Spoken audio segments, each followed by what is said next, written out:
Okay, this is weird to say, but good afternoon, everyone. We're just waiting on the projector to get set up here, and then there's going to be a bit of a recording here for a review session so that everyone else can see it if they want to see it. Let's see if that does it. Hey, that's how we want it. Okay, so make that full screen.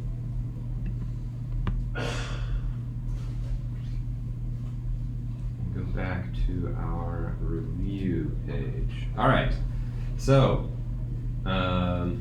let's start by asking, does anybody have any questions that they encountered during their reviewing since this morning or that we didn't get to in class this morning?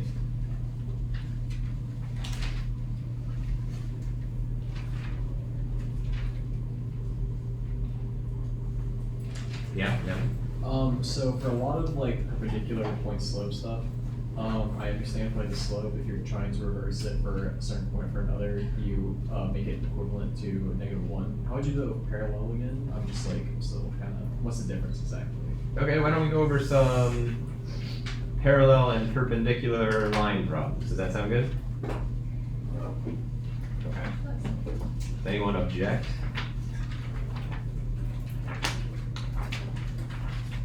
Could you also do the ones where they like, you give like the y-intercept and you only give the coordinates, you don't give like the equation? Do you know what I'm talking about? Like point slope? Yeah. I think that's the same. I just want point slope. That's the Like, same thing. are you talking about the ones where they say, okay, there's a line passing through 0, 1, and 1, 0. Find the equation. That sort of thing? No, but They you give them. They give you the slope and then they give you 2 points. Or you, yeah, kind of. You have to. Could you just repeat the description? So like they give you the coordinates and they give you What like, coordinates? some Just a random point. coordinates. A point. They Yeah, give you the a coordinates point. of a point. And then they give you like the y-intercept or something. You have to like find the slope and all that. So they give you 2 points because the y-intercept has the form 0, comma whatever, and then they give you another point, and then they ask you to find the equation of the line Yeah. in point slope or slope intercept or something like that. Yeah, we can do something like that. So let's talk about lines first. So for lines, we had a couple equations. The first one was y minus y1 equals m times x minus x1. What was this one called? Point slope? This is point slope. Good. Why is it called point slope? Can anyone answer? You're finding the slope, the slope over 2 points. Well, I guess we'll find the situation. Well, in this case, it's called point slope because it's really easy to see what the slope of it is, and it's really easy to see one point that it passes through, right? So the slope is going to be m, and then the point is going to be what? x1, y1, right? That's point slope. The second type is basically y equals mx plus b. What was this one called? Slope intercept. Slope intercept, good. Where again, m is the slope, and this one passes through the point 0, comma b. Okay, so on this one, they give you a point anywhere in space, and they say it goes through with a certain slope, right? In this one, they give you a point and a slope. It just happens to be that the point they give you is always on the y-axis, right? So that's the point that they give you. As long as the line isn't a vertical line, it will pass through the y-axis somewhere. So it's useful in that sense. Okay, so let's see how do we find equations of lines. So let's say line passes through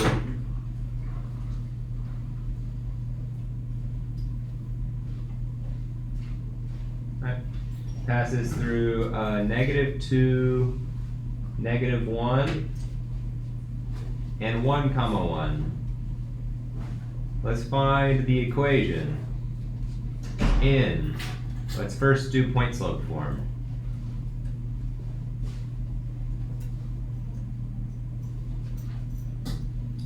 Okay, who can start me off? What do I need to do in order to find the equation of the line passing through these 2 points in point slope form?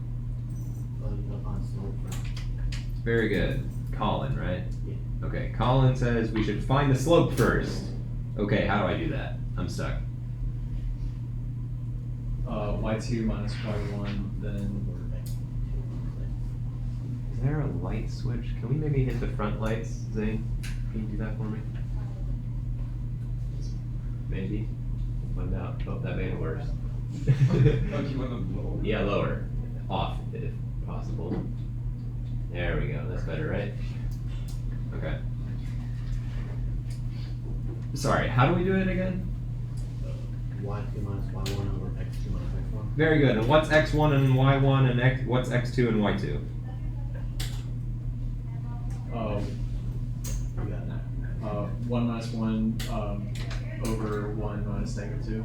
Right, so in particular, this one's x1, y1, or it could be x2, y2 if you want. And this one's x2, y2, right? And so we do y2 minus y1 over x2 minus x1. That's how we get m, the slope. So y1, or y2 is 1, and then I subtract -1 from that. And I divide by 1, and I subtract -2 from that. So what do I get?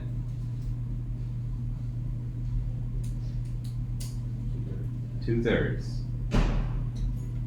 Okay, so that's the slope. So how do I put it into slope, point slope form? Plug it in as M. Yeah, I plug it in as m, And then pick a point. and then I pick one of these 2 points to be the point. I'm gonna do this one since I already labeled it x1, y1, right? It's supposed to be y minus y1 equals m times x minus x1, right?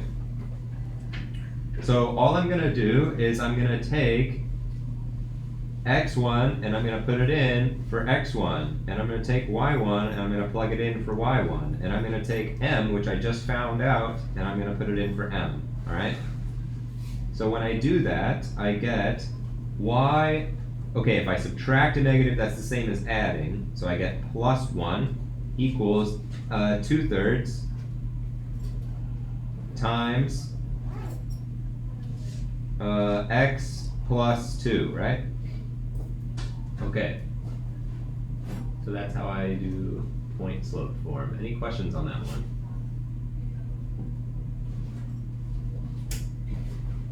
Yep. If we're on a test, would it be okay if we left it as minus negative a number, or would you want to make plus? That's that number. I'd say probably make it a plus. Yeah. Make it a plus. It'll look a lot better. And it'll be less confusing for you. Alright. So, okay, what if I wanted to find this in slope intercept form?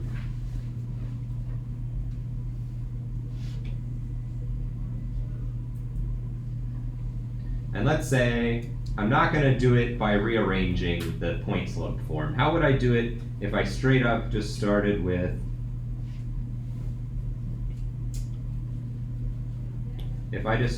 this, and I said find the equation in slope intercept form. What would I do to find the equation in slope intercept form? Yeah. Find slope again. Find slope again, which I know already is 2/3. I find it in the exact same way. Alright, now I have the slope. Now what do I do? Fill that in with y. Y equals slope in x plus b. Okay, so I've got y equals 2/3 x plus b. Am I done? No, what still needs to happen? Yeah, find b. I have to find out what b is. Okay, but now I feel like I'm stuck. What am I supposed to do to find b? I don't have a formula for b. Do I? What do I do, Emma? Just plug in one of the points in the x and the y. Very good. I'm going to take one of these points and I'm going to plug it in. I like 1, 1 because it's easy to do ones, right? Okay, let's plug in 1 for y, and then 1 for x, and then I get b. I know this point is on the line, which means I know that it will satisfy this equation, And if I plug in 1 here and 1 here, then I'll only have one unknown left, which is left to figure out, which is b. So now I get 1 equals 2/3 plus b. So I need to subtract 2/3 from both sides, right? I get b equals 1 minus 2/3. Now how do I subtract 2/3 from 1?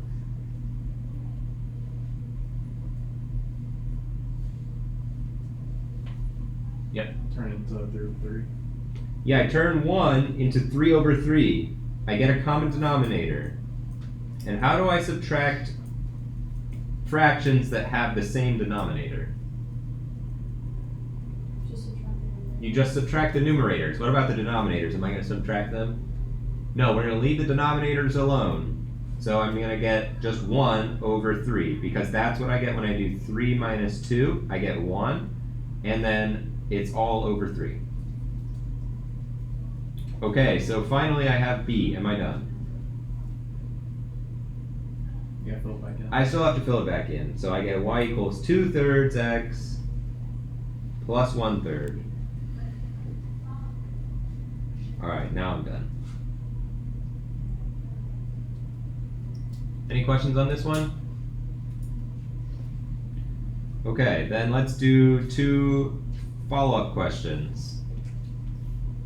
Let's say this is a line.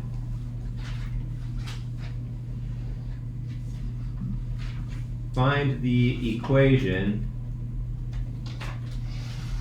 of a different line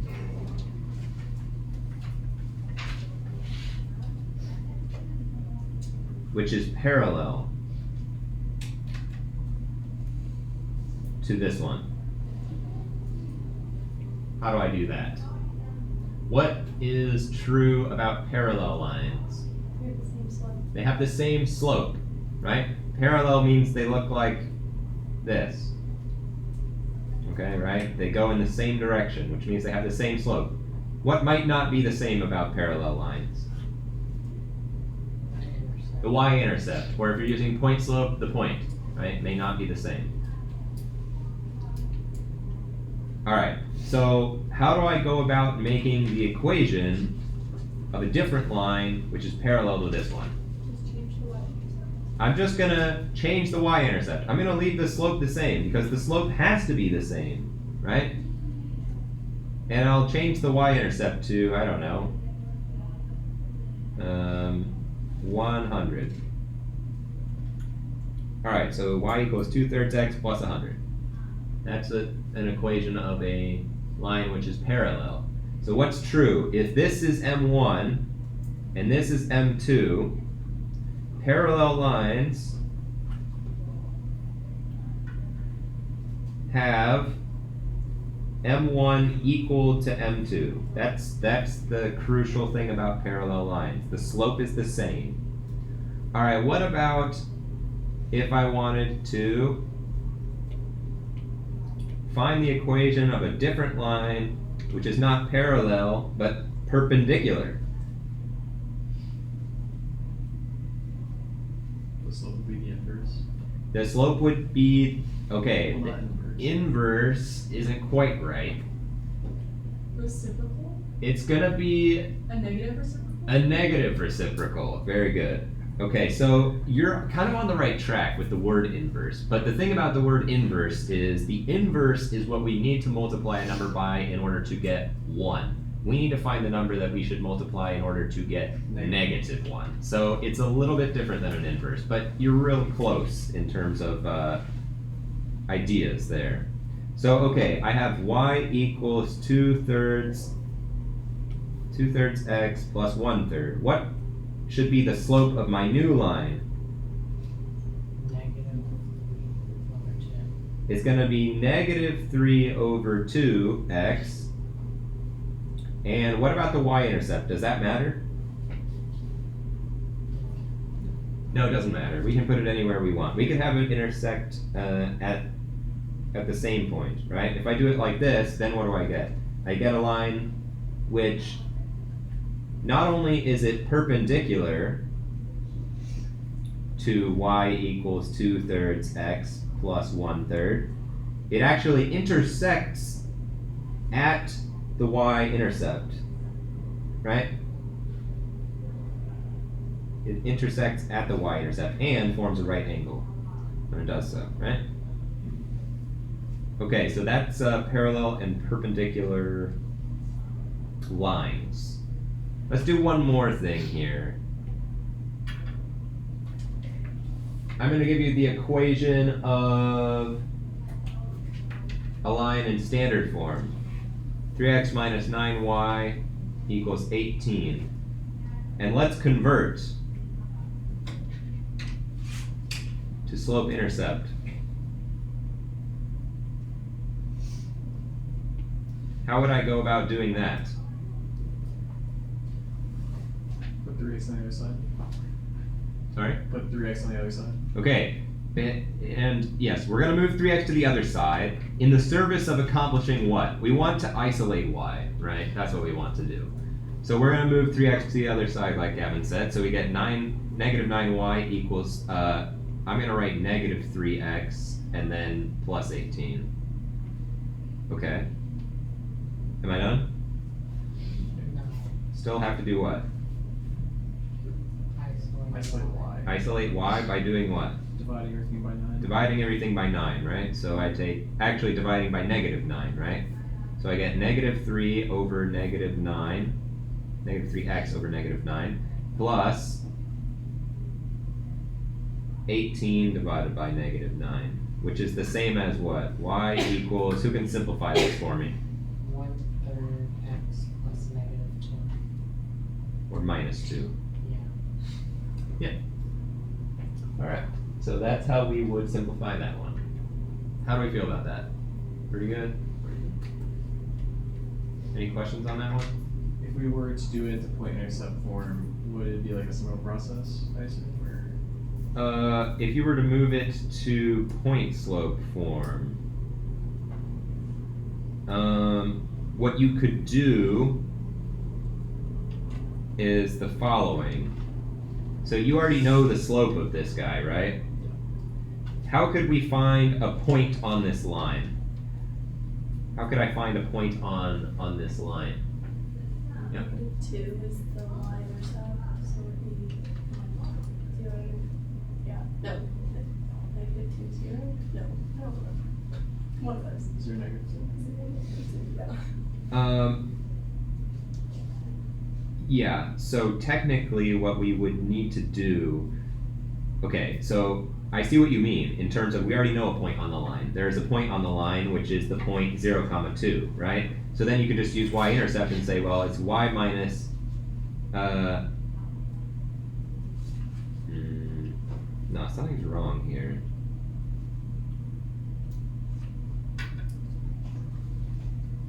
It's negative 2, that's why. 0, negative 2, that's the point. So it's not y minus 2, it's y plus 2 equals to 1/3 times x minus, the x1 is just 0. So you do that. Is that what you had in mind? Yeah, you could do that. Another way you can figure out a point on the line is just, look, you have a relationship here between x and y. Just plug in something for x and see what you get for y. What happens when I plug in, I'm gonna plug in 3 because then it's gonna multiply out that 1/3. So if x is 3, then y is equal to 1/3 times 3 minus 2, which is just 1 minus 2, which is just negative 1. So therefore I know that when x is equal to 3, I know that y is equal to negative 1.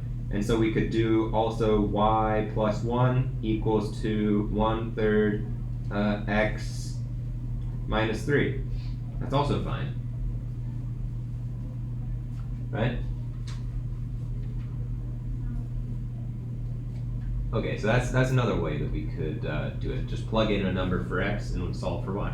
See what we get. Do you think we'll have to do that on the text?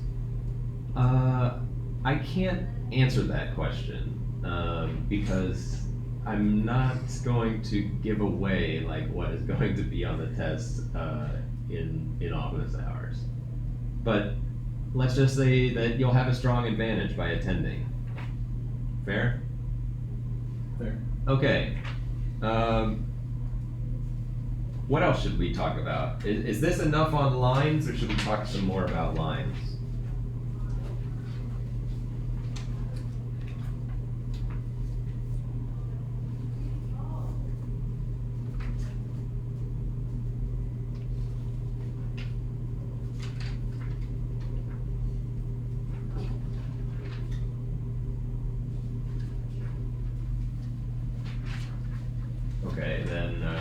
let's talk about something else. Does anybody have a topic that they want to discuss?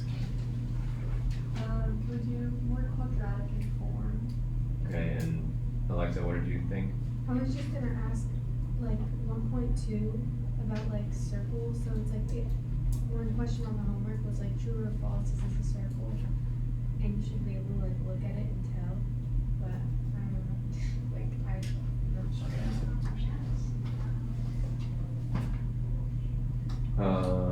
Let me see if I can find, you said that was 1.2, right?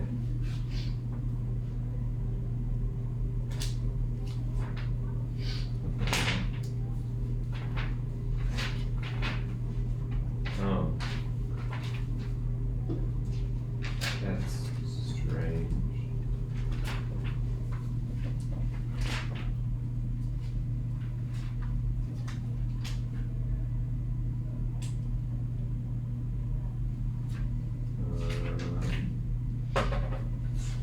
Is this like third edition? It is third edition, okay. So we have fourth edition for our e-textbook. I was so confused why it's 1.2 has line. Okay, let me see if I can find a problem like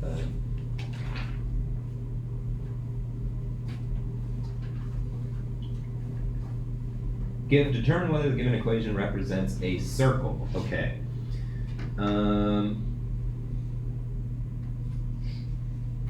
You don't need to worry about that.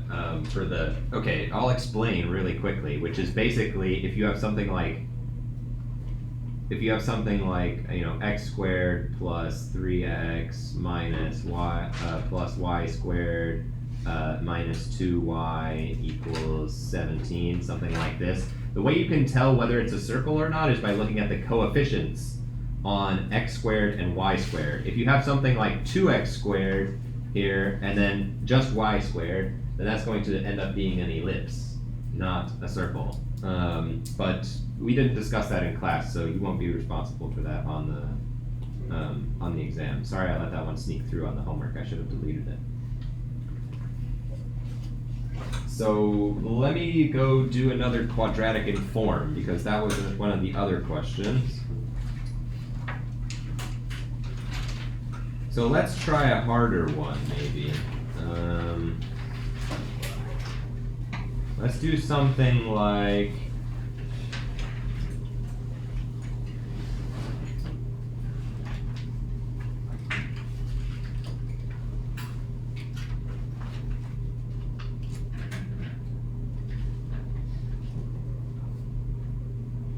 how do I want it to be?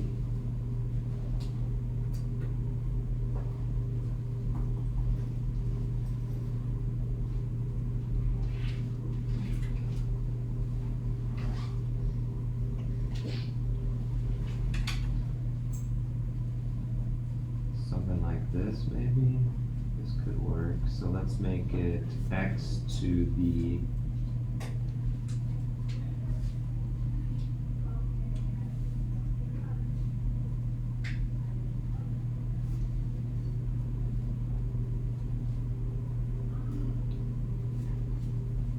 let's make it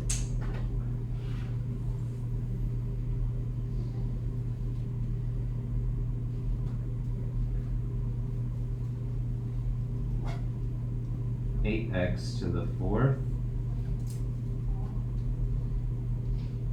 minus 24x squared minus 32. There we go. That'll be hard enough, I think. Is equal to 0. Okay. So how could I try to solve an equation like this one? Yeah, Colin. Can I use the quadratic formula? You have to make variables out of u first. We do have to make variables out of u first. Here's why I can't use the quadratic formula. I can only use the quadratic formula when the highest power of x is what? 2. Should be 2. But this time it's 4, which is why it's one of those quadratic in form. We have to translate it into u so that we can solve that equation instead. Okay, so let's try to make a good choice for u here. So this time I've given you the extra difficulty of, now we have a number here, right? So you could tackle this a couple of ways. I think the first and easiest way would be to try to just look at this equation and say, well, I see that all three terms are divisible by 8, right? And then what you could do is just divide both sides by 8. If I divide the left side of an equal sign by 8 and divide the right side of an equal sign by 8, we're all okay, right? So I'm going to do that. If I do that, then what do I get? I get x to the 4 minus 24x squared minus 32. No, what am I doing? Minus 3x squared minus 4 is equal to 0, right? Okay, now what do I want to do? Now I'm ready to make a U substitution. What should I pick to be U here? Or how should I go about choosing what U is going to be?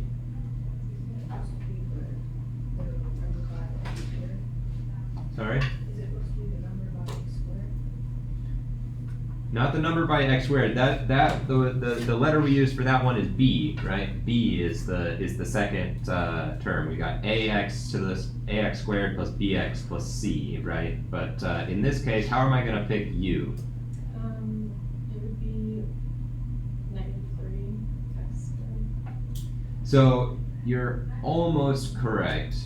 The way we want to pick u, okay, is actually that we don't want to pick what u is directly. What we want to pick is what is u squared going to be, okay?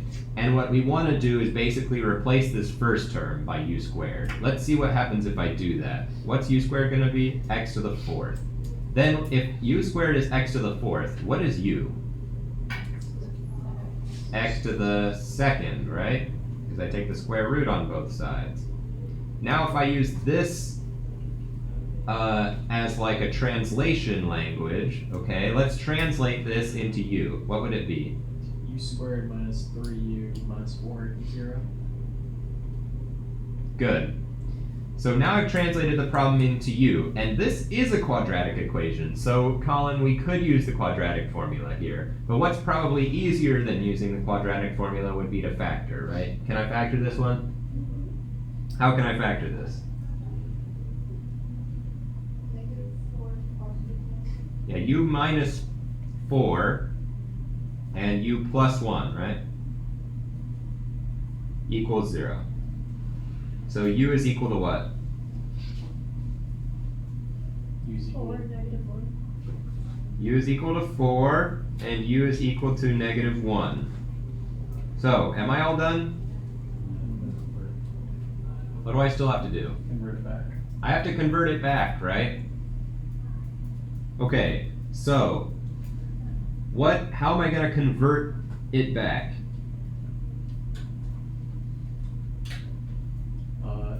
Put 4 in for u squared equals x to the 4th power. I'm gonna use this one, u equals x squared, because it's a little easier. But yes, we're gonna plug u back in using our translation. Okay, so u is 4, so that's equal to x squared. So what is x gonna be equal to? 2. Or -2. -2. And what about this one? How do I set up that equation?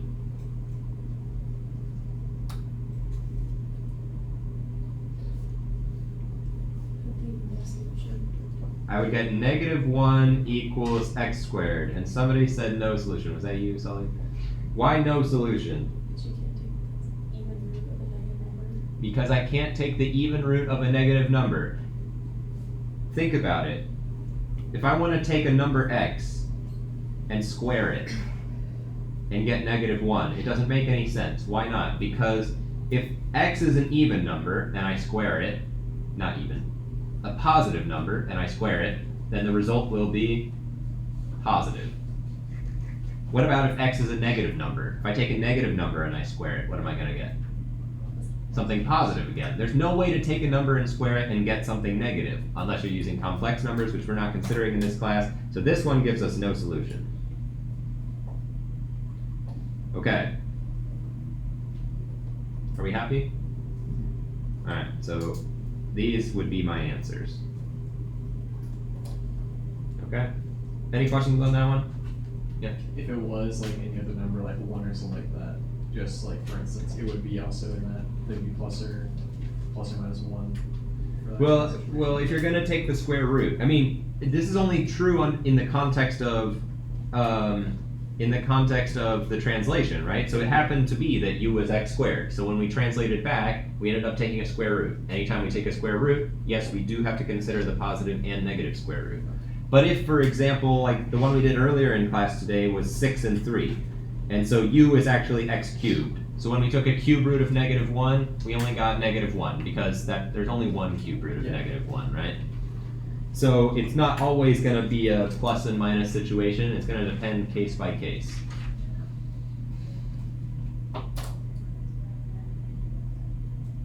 Okay, so that's a quadratic in form 1. Are we happy with that? I forget who asked. Emma, was that you? Yeah.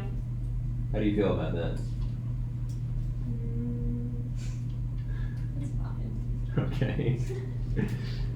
Well, there's a bunch more practice in the book, which might be a good idea. And you can come back and reference this video or the lecture from class today if you want to see the heuristic again. Is the practice videos?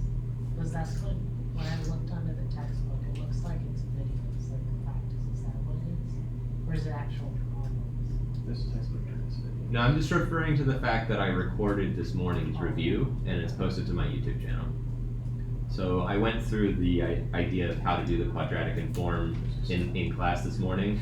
So if you want to see it again and go through it one more time, you can go look at that. Or you can watch this recording, which I'm going to post to YouTube once we're done. All right, let's move on to something else. What else should we talk about? Can we go over like complicated rationalizing denominator? Complicated rationalizing the Well, just like a denominator. hard example, I guess. Sure, we can talk about rationalizing the denominator. Let's see about that. So rationalizing denominator.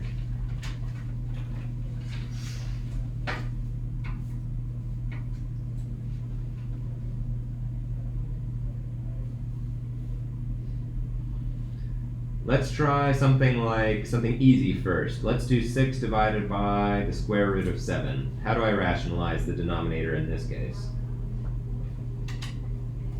Multiply the top and bottom by. Good. Multiply the top and bottom by the square root of 7. What happens when I multiply the bottom by square root of 7? Cancels out. 7. It becomes 7. It's not that it cancels out, it's that square root of 7 times square root of 7 is the square root of 7 squared. And we determined, when we first saw the square root, one of the properties that we described was that if you square a square root, you just get back what is underneath, right? So if I square a square root, which is what I'm doing in the denominator, I get back just 7. And how about the numerator?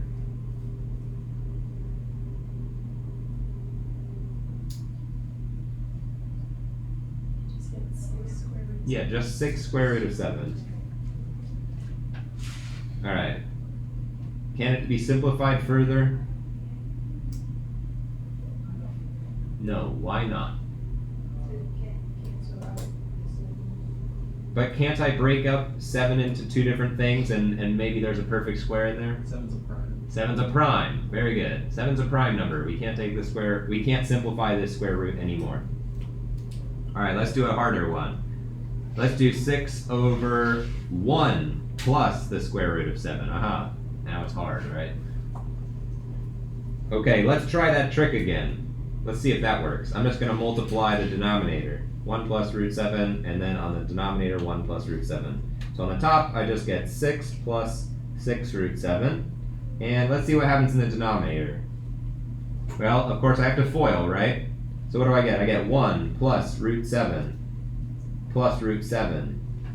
And then plus 7. Uh-oh. So now the denominator is 8 plus 2 root 7. So why am I unhappy? Still have the root. We still have a square root in the denominator. So the goal was to get rid of the square root. I tried the same method, but actually I did get rid of one of them by squaring the 7 and the 7. That was like the L part of FOIL, right?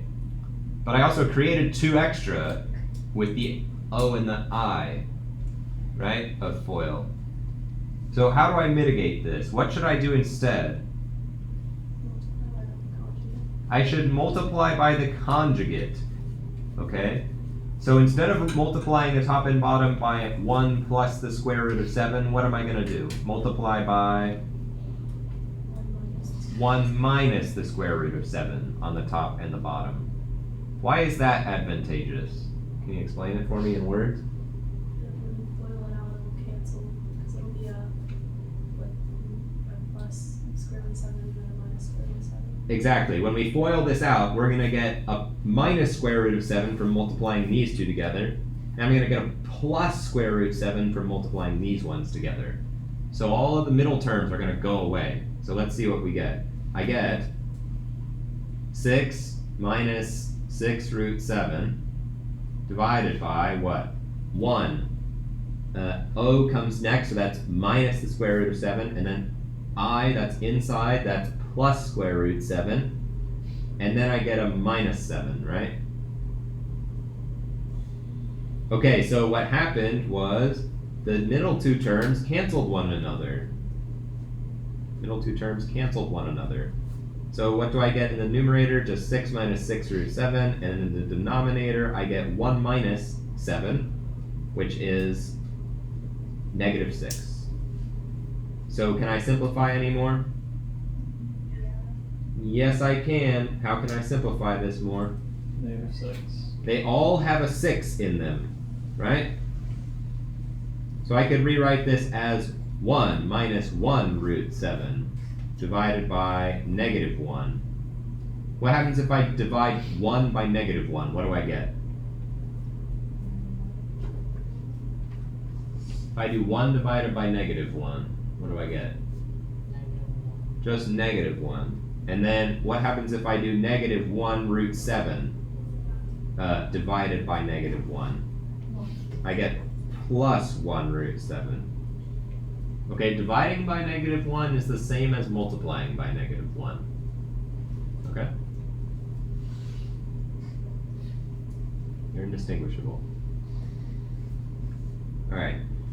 That's probably as complicated as you could expect to see.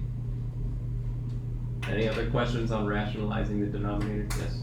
So in class we went over an example and it was like the cube root of 4 and then so to cancel, like that was on the denominator, we multiplied it 2 times. Mm-hmm. So if it was like 4 square root 4, would you multiply it 3 times? So that in total you multiplied it 4 times? Yes, in principle. Okay, so how to rationalize, I'll do it in generality. How to rationalize 1 over the nth root of x, where n is larger than 1, right? So n's a number like 4, 5, 6, 7, 8, whatever, right? Here's what you do. You multiply the top and bottom by nth root of x times the nth root of x times the nth root of x dot dot dot times the nth root of x, where you do this process on the top and bottom, obviously, so that we don't change anything. And if I started out with an nth root, how many times do I have to multiply an nth root by itself before it goes away? N total times. I've already got 1, so how many more do I need? Just n minus 1. Okay, so for example, rationalize 1 over the square root of 2. You multiply the top and bottom by square root 2. Rationalize 1 over the cube root of 2. You multiply the top and bottom by the cube root of 2 times the cube root of 2. Same on the bottom. Okay, and what's the amazing trick that I would use for something like 1 over the 5th root of 2? What am I going to multiply by?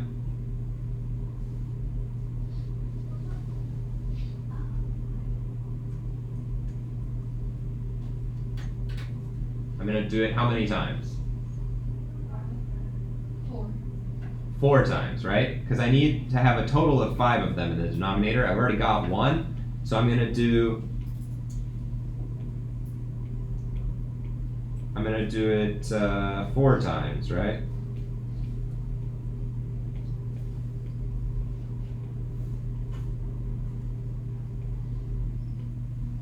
Okay, except there should be a 5, right? On each of these.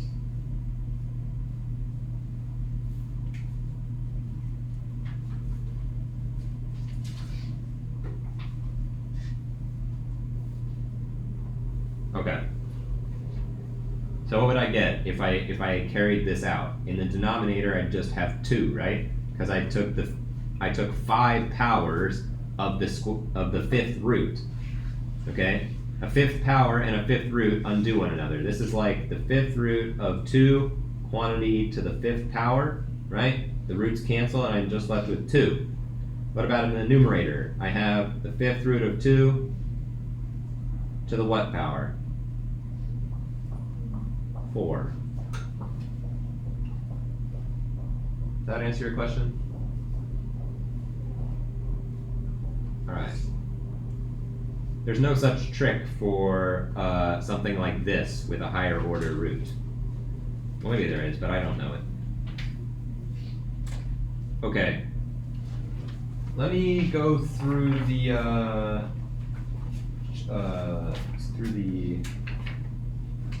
topics, just so that I can remind you what we learned, and see if there's anything that jumps out at you as something you want to talk about. Okay, sets of numbers, like telling whether a number is real, rational, natural, integer.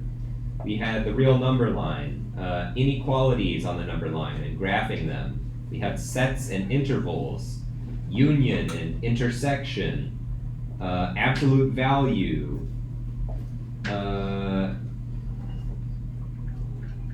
integer exponents. We had polynomials. We had multiplying polynomials. We had rational functions, or rational expressions, okay? Fractions with polynomials in the numerator and denominator, adding them, multiplying them, dividing them. Okay, we had radicals, simplifying radicals, and also rational exponents. We talked about a lot of equations, how to solve linear equations, quadratic equations, using factoring, quadratic equation, or formula, equations that are quadratic in form we already discussed. We had inequalities, compound inequalities, test point method. Okay, so I just listed off a ton of things, yeah. This is just like kind of like random, I guess, on the test. So if we go over least common denominator, on the homework, they had like some pretty big numbers on there. That's for me. So just like, will we have like larger numbers that we would need for least common, or? No, the numbers won't be really big. Okay. Just like I got like 256. I hope for one. No, nothing even close I to had that. a heart attack on homework for that. Yeah, no, everything will be like under 100. Probably closer to like under 20. Okay. Oh, could you go over unions and intersections? Sure, I could go over unions and intersections. Okay, so if I have this drawing, okay, where I put, I'm gonna put one set A here and one set B here, then let's talk about what it means when I write something like this, A union B, okay? The union of two sets is the collection of all items which are in one or the other or both. So what I would highlight in this picture would be all of this jazz and everything in the middle.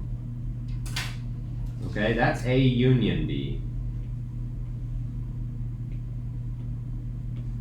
Now let's talk about the difference between that and A intersect B. if I were to do A intersect B, then what I'm going to highlight is only the stuff which is in A and in B. So what would I highlight in this picture? The middle. Very good. Just this part, right? Okay, so what this is what intersection and union mean in this diagram. Now let's see what they mean for sets of numbers. The way you can think about it is if we have two sets of numbers, we want to think about, for the intersection, we want to think about what are the numbers which are common between both, as in the numbers which exist in both sets. Okay? Conversely, for the union, we're going to consider what is the collection of numbers that exists in at least one of the two sets. Okay? So let's see how that works in two examples. First, let's talk about intervals.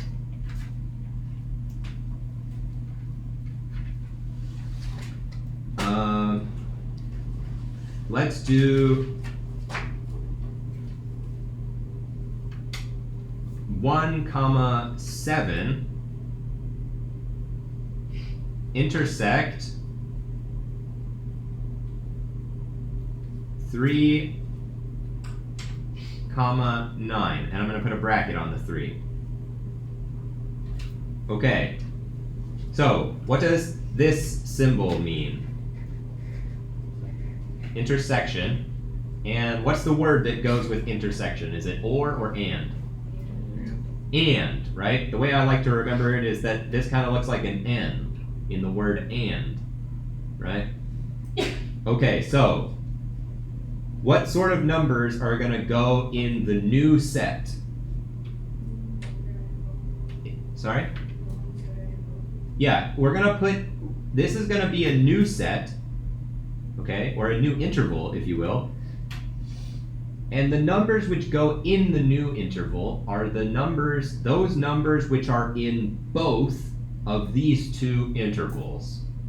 Okay, let me ask you a question. Is the number 2 in this interval? Yes. Is the number 2 in this interval? No. Is it going to be in the intersection? No, because although it is in one, it is not in both, right? So what are the numbers which are going to be in both? Yeah, 3, 4, all the numbers between 3 and 7, right? Those are going to be inside both. What about numbers like 8, 8.5? They're going to be in one, but are they going to be in the other? No. So we only go from 3 up to 7. Those are the numbers which are definitely in both of these two, intervals. Where's my, can you hand me my phone, please? Thank you. Okay.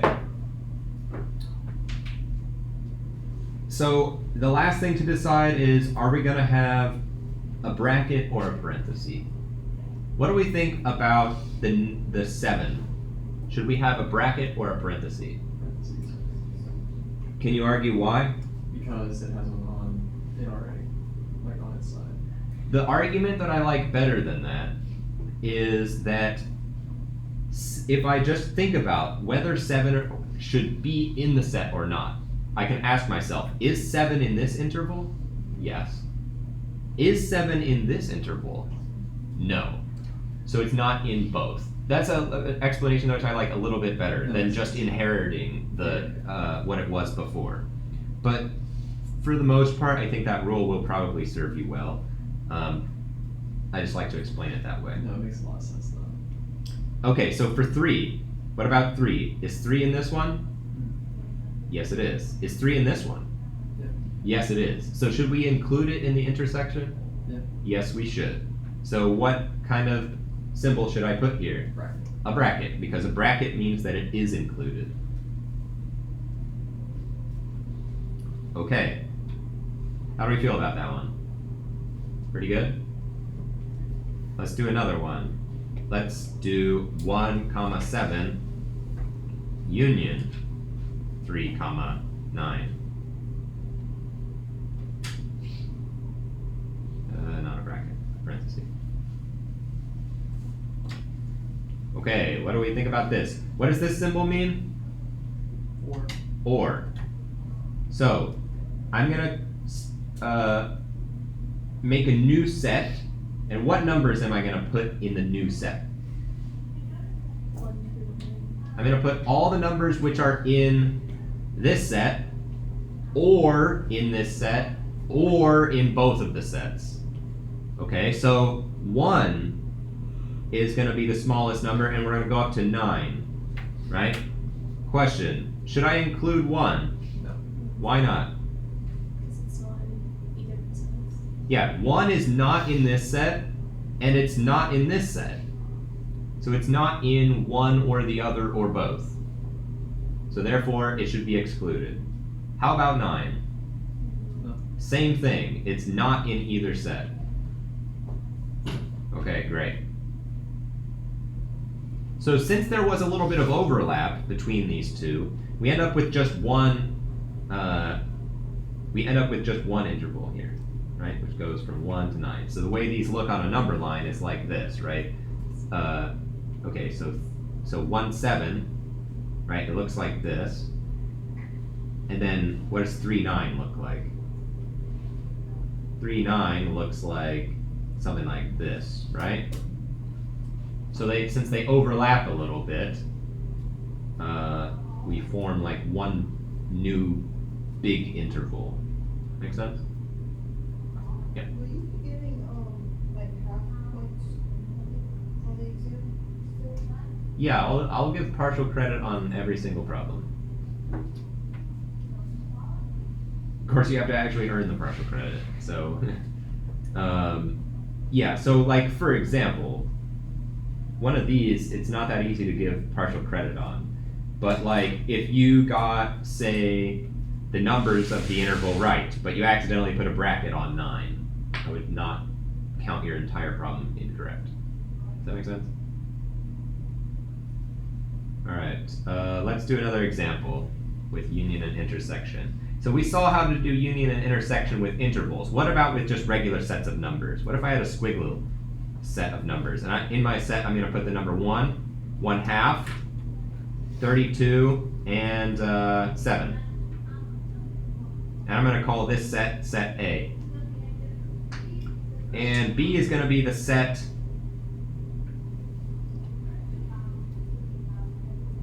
(32), 7, and 2/4, and pi.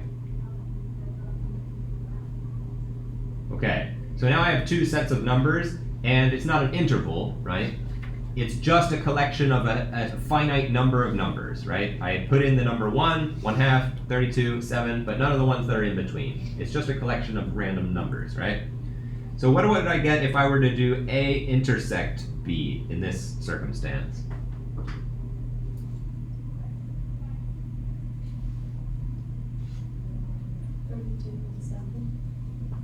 So I want to write down the numbers which are in both A and in B. So the immediate ones that come to mind are 32, right? You can see 32 is in both. And 7 is also in both. So I'm going to do 32. Oops. And 7. Any other numbers that are common between these two? Yeah, 1/2. I pulled a sneaky and I wrote it in a different way. But what is 2/4? It's 1/2, right? There's no distinguishable difference between 1/2 and 2/4. They mean the same thing. Okay, so I'm also going to put in 1/2. Or if you want to write 2/4, you can write 2/4. All right, how about A union B? What am I going to get when I do that? All of them.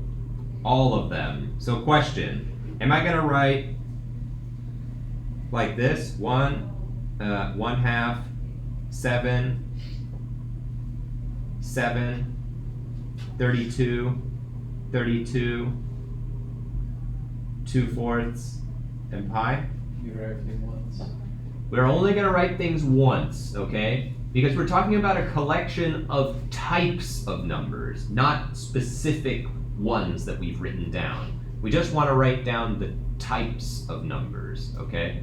So it's kind of like, okay, if a hardware store A has screwdrivers and wrenches, right?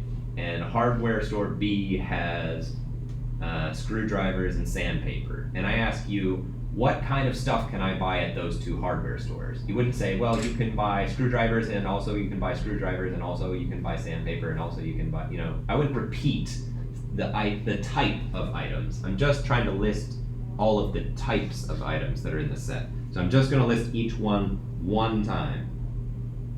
So in the union, we get 1, 1/2. 7 is in both, so it's in the union. 32 is in both, so it's in the union. Pi is in 1, so it's also in the union because you only need to be in one of the two for a union. It's an or, either or both. Did I miss any? I think I got them all. Questions on this one?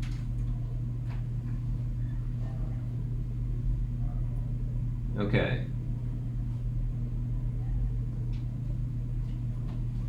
Sorry, just emails never stop.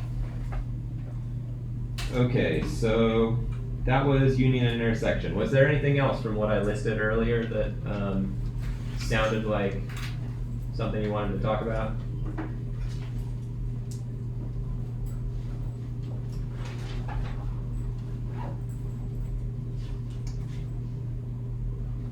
No? Okay, I can come up with some other things.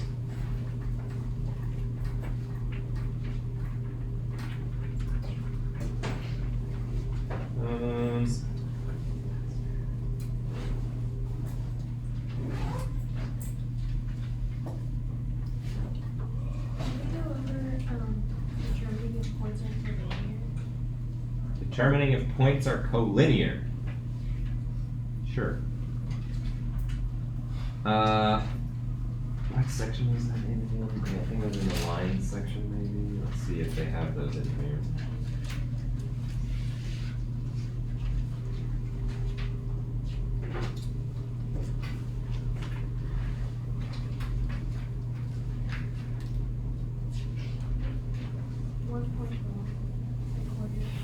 Okay. Yeah. Let's see this. So, okay.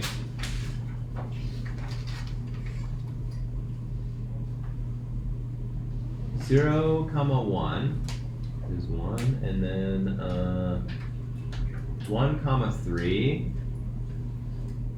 and then -1 comma -1 were the points that we wanted to determine if they are these points collinear?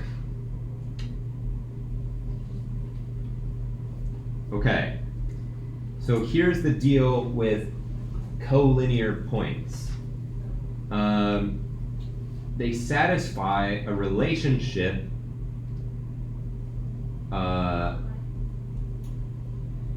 involving the distance formula, right?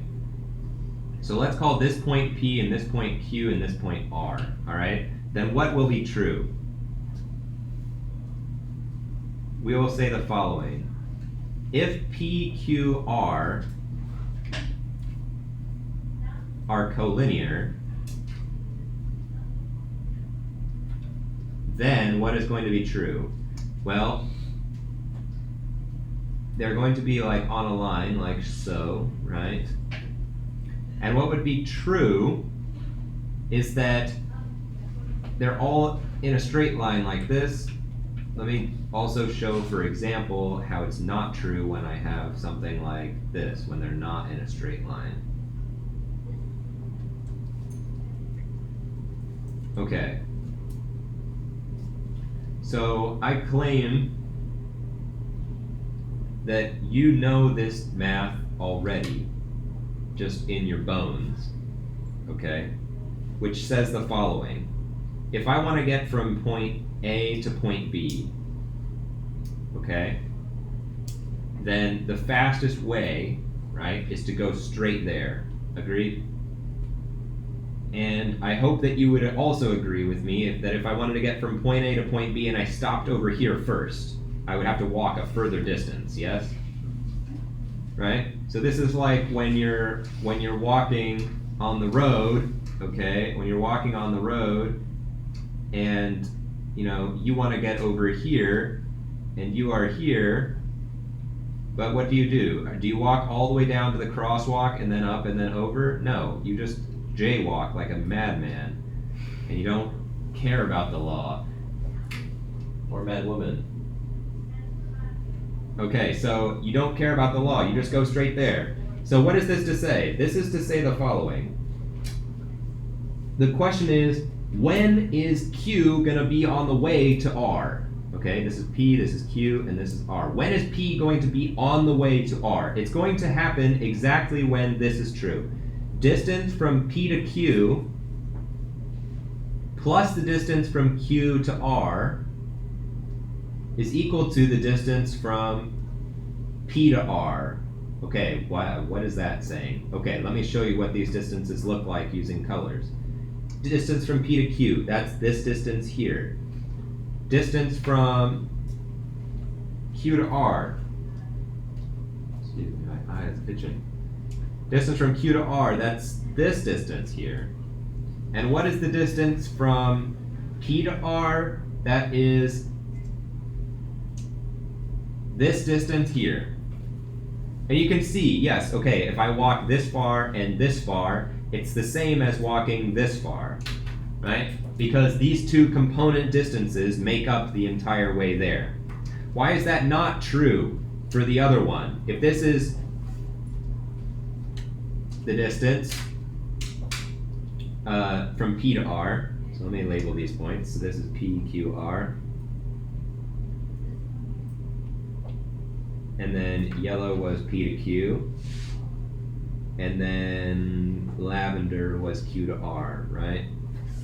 Okay, you see how this is not true in the second case, right? If I walk this distance and then this distance, it's not the same amount of walking as if I just walked straight there. Do you agree with me? Okay, so this is what we need to check, basically. I've proven to you, at least visually, that these points are collinear if this relationship is true, right? So if we want to say whether or not these points are collinear, what am I gonna do? I don't even need to graph them, actually. What I need to do is I need to take them and plug them in here, right? And see if I get an equals sign or not. That's what I need to check. So let's do it. I don't want to delete my formula there. We know that the points are gonna be collinear if this is true, so let's try it. I need to find the distance from 0, 1 to 1, 3.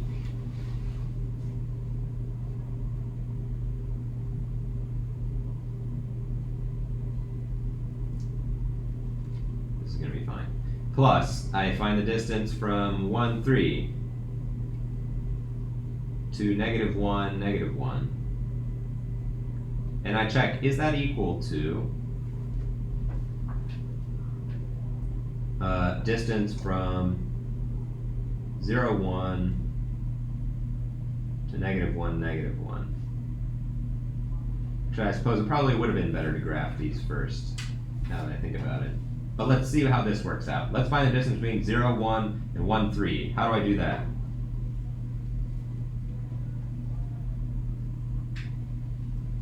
Use the distance formula. The distance formula. What is the distance formula? The square root of x2 minus you got it. No, I want to hear it. Too much. X minus x squared plus y minus y squared. Yeah, x2 minus x1 squared plus y2 minus y1 squared. Okay, so what do I get when I do that with 0, 1 and 1, 3?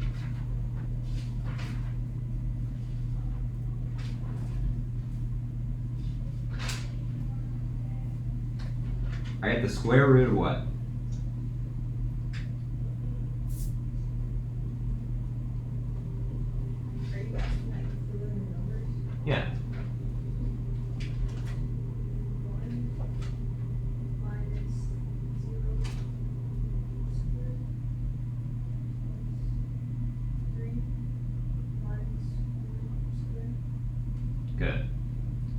Okay, so I get what? I get the square root of 1 squared plus 2 squared. So that's 1 plus 4, this is the square root of 5, right? Now plus. The next one is gonna be what? The square root of, now I need to do it with -1 and -1 and 1, 3. So I get -1 minus 3 is -4 squared plus -1, plus -1 minus 1 is -2 squared, right? So I get the square root of 16 plus 4, square root of 20, right? I want to check, is this equal to the following? Square root of, we want -1 minus 1, 2 squared, and then -1 minus 0, that's -1 squared, which is 1. So we get the square root of 5, right? We get square root of 5 plus square root of 20 equals square root of 5. Can we simplify square root of 20?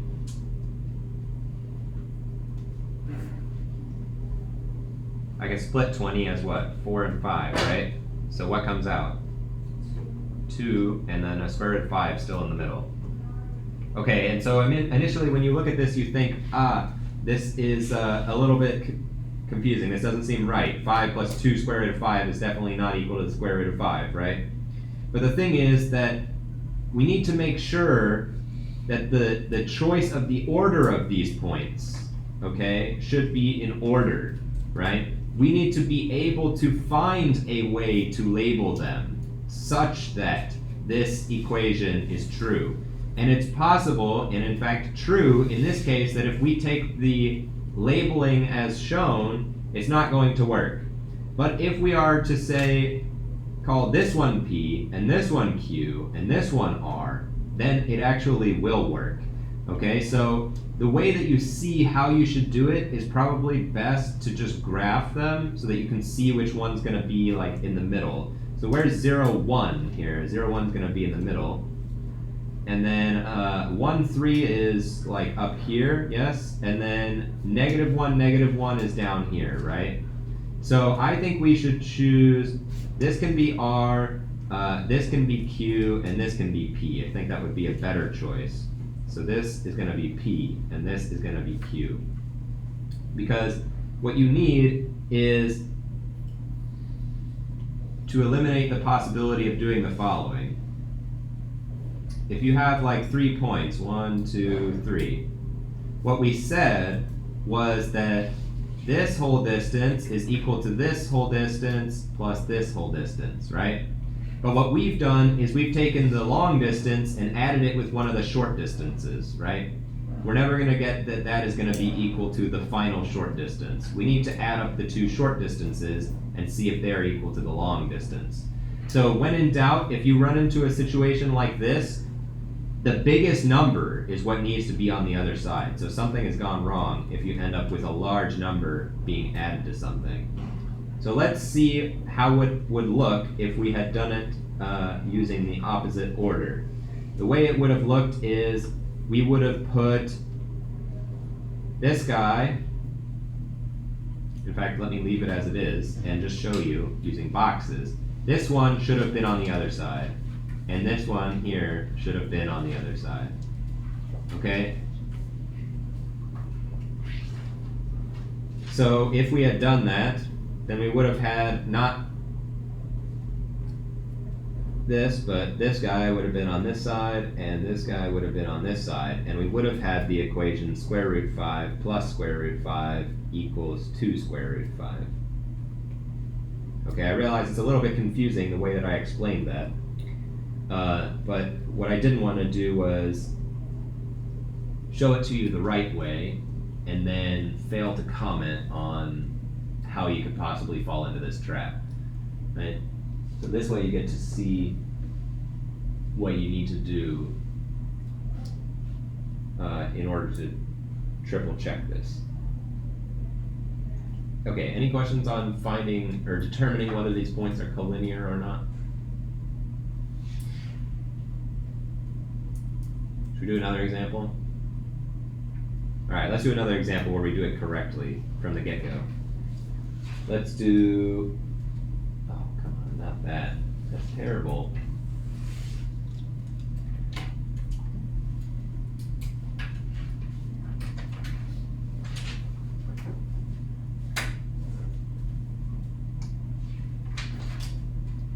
Alright. I guess we're gonna do it. No, come on, don't make me do that.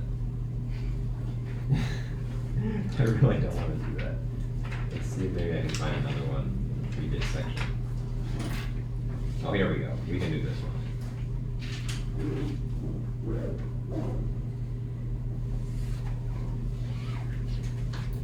Let's do the points 0, 0. Yeah, by the way, you're free to leave at any time. You don't need to stay here for the whole time. But I am going to go for another 15 minutes or so just to pay you back for the 10 minutes that we had to wait for the classroom. Let's do the points 0, 0, 1, 2, and negative 1, negative 2.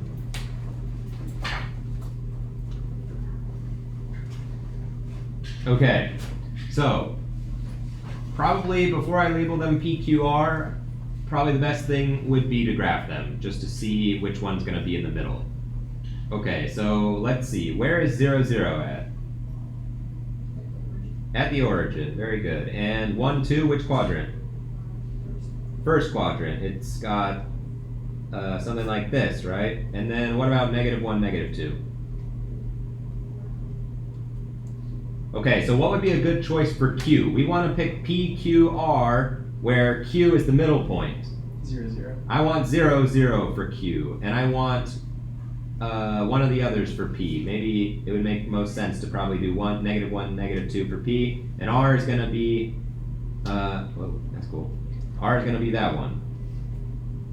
Okay, so what do I need to do? I need to check, is D of PQ? Okay, so here's P, here's Q, here's R. I need to check, is D of PQ plus D of QR equal to D of PR, right?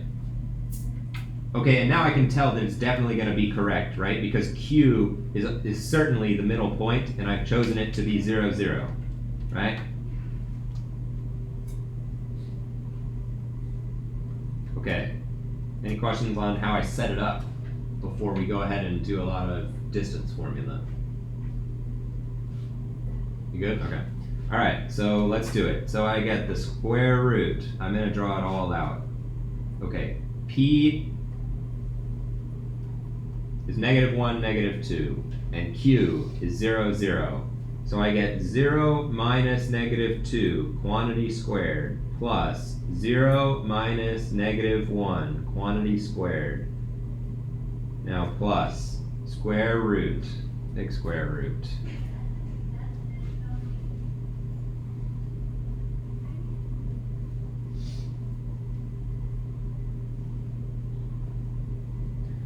Now I need QR, Q and R. So I'm going to do 0 minus 2, quantity squared, plus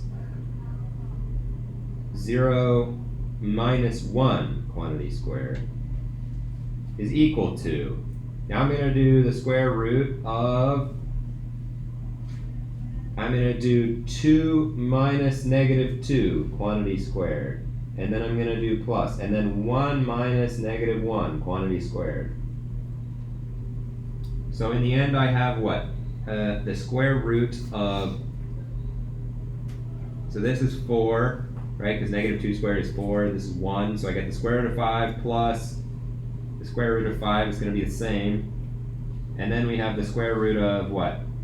16 plus 4, right? So this is 2 square root 5 on this side, and this is square root 20 on the other side. So no, they're not collinear. Or are they? Yeah, you can simplify Yeah, you can simplify the right-hand side, right? How can I simplify it? I break it up as a 4 and a 5. And since this is equal to the square root of 4 times 5, it's equal to the square root of 4 times the square root of 5, which is equal to 2 times the square root of 5, because 2 is the square root of 4. So is 2 times square root of 5 equal to 2 times square root of 5? Yes. So what does that tell us? That tells us that this equation is true. And what does that tell us? It's a line. That the points are collinear. Okay? So the points are collinear if this equation is true. So rather than checking directly, are the points collinear, I'm going to check whether this equation is true by plugging in. And that's an easier way for me to see whether they're collinear. Okay? Make sense? Okay, any questions on that? Can I see the bottom? Just real fast. Can I set Alright, up the? scroll down. Yeah, just real fast. Is here good? Yeah.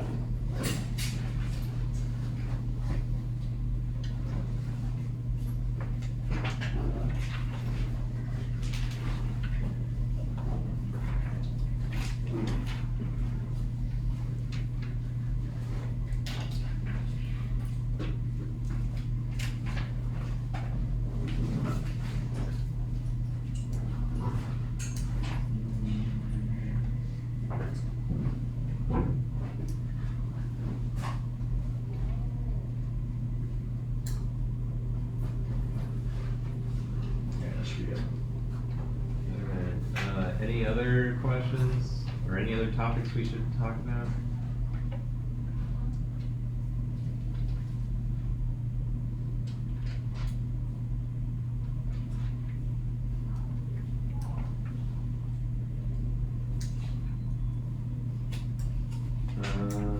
Okay.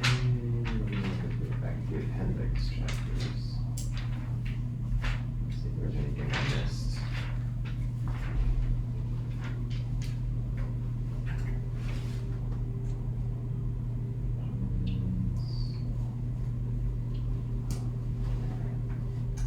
How do you all feel about factoring using grouping? Want to talk about factoring using grouping? Okay, let's go to 8.6.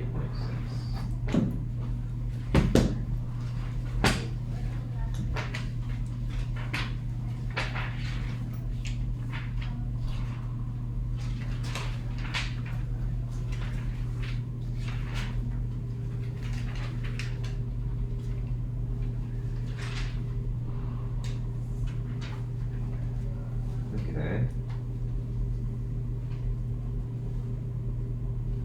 This doesn't seem like it's correct. Why is this like this? Oh, I guess this is fine. It's kind of confusing. Maybe it's further back. It is.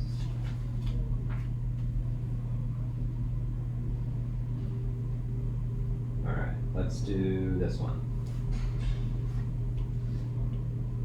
36x squared plus 12x plus 1 equals 0. Okay, so my goal is to find out what are the values of x such that if I plug them in, I get 0, right? So there's two methods to doing that. We can use the quadratic formula, and then what's the second method we can use? Factoring, and what do we have to use aside from factoring in order to figure out what the answer is? We factor and then do what?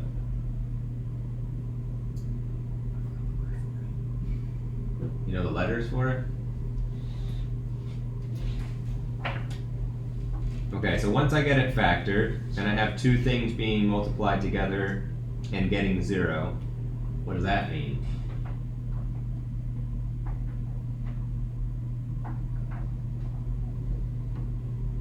Well, if I take A and I multiply it with B and I get 0, what must be true about A and B? One equals 0. Yeah, one of them has to be 0, right? So the word the phrase we had for that was, it's the zero product property. The zero product property. And sometimes I write ZPP. Okay, zero product property. That says That's why we're able to take each of these two things and just set them equal to 0. Okay? Alright, so let's go ahead and do that. So I want to factor this using the grouping method. What are the steps to the grouping method? What's the first thing I have to do? Multiply 536. I multiply two things. What are the two things that I have to multiply? 36 and 1. 36 and 1. In general, it's A and C that I need to multiply, right? The first number, 36, and the last number is 1. So A times C is equal to 36. Great, now I have 36. What am I supposed to do with that? You gotta find what the sum of 12 and 36 are. Yeah, so what I'm gonna do is I'm gonna write down all the numbers that I could multiply together and get 36. And I'm gonna find the pair that I can add up together and get 12. So I could do 1 and 36. I could also do 3 and 12. I could also do 4 and 9. Any others? 6 and 6. 6 and 6, right? So I look for the two numbers that, can I add 1 and 36 or subtract 1 and 36 in such a way that I get 12? No, I can't. How about 3 and 12? No, I can't. 4 and 9? No. What about 6 and 6? Yes, 6 plus 6 is 12. So I look for the two numbers that if I add them together in a certain type of way, or if I subtract them from one another in a certain type of way, I can get that middle number, right? So now I'm going to write 36x squared plus 6x plus 6x plus 1. So what have I done? I've taken that 12x here, and I've rewritten it as 2 plus 6x's, right? Okay, so now that I've got it split up like this, what's my game?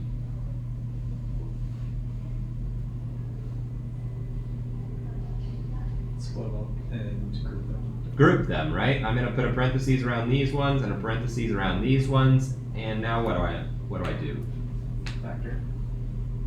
Factor, or more specifically, Oh, zero product property. not zero product property. We're almost there. Greatest common factor was what I was looking for, right? I know. So from each of these, we want to pull out something, right? What is common between 36x squared and 6x? 6x. 6x, right? Okay, and then what is left on the inside? 6 plus 1. 6x plus 1. And then what do I have? I have a plus 6x plus 1. Can I pull out anything from that? No, because 1's already as simple as it can get. Okay, so now what is my step? Oh, by the way, this is equal to 0 and this is equal to 0, right? Okay, so now what?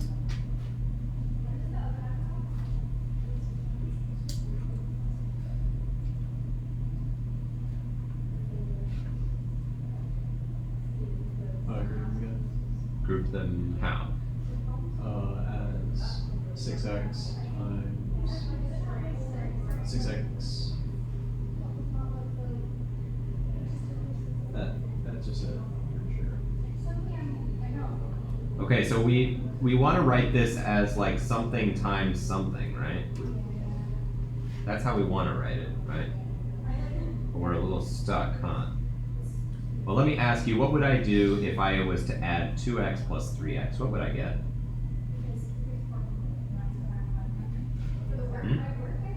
5x, right? What would I do? What would I get if I did 2x plus 1 plus 3x plus 1? Can I combine those in the same way? What would I get? Parentheses equals 3. I should get 5 times x plus 1, right? So what did I do there? Even though this was x plus 1, I just took this number and I added it to this number, right? And I left the like terms as like terms. 2 of one thing plus 3 of the same thing is 5 of that same thing, right? What? Are you missing something? I don't know if I brought it or not, but I was Oh, just no. making sure. I hope you find it. Alright. So, you see what I mean? So, what's the deal here? I have 6x plus 1 on both, right?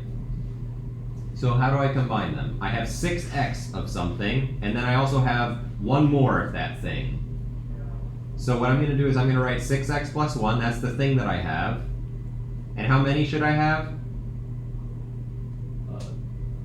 I have 6x of them here, and how many of them here? 1. So how do I write the number that... 6x plus 1? Yeah, 6x plus 1, right?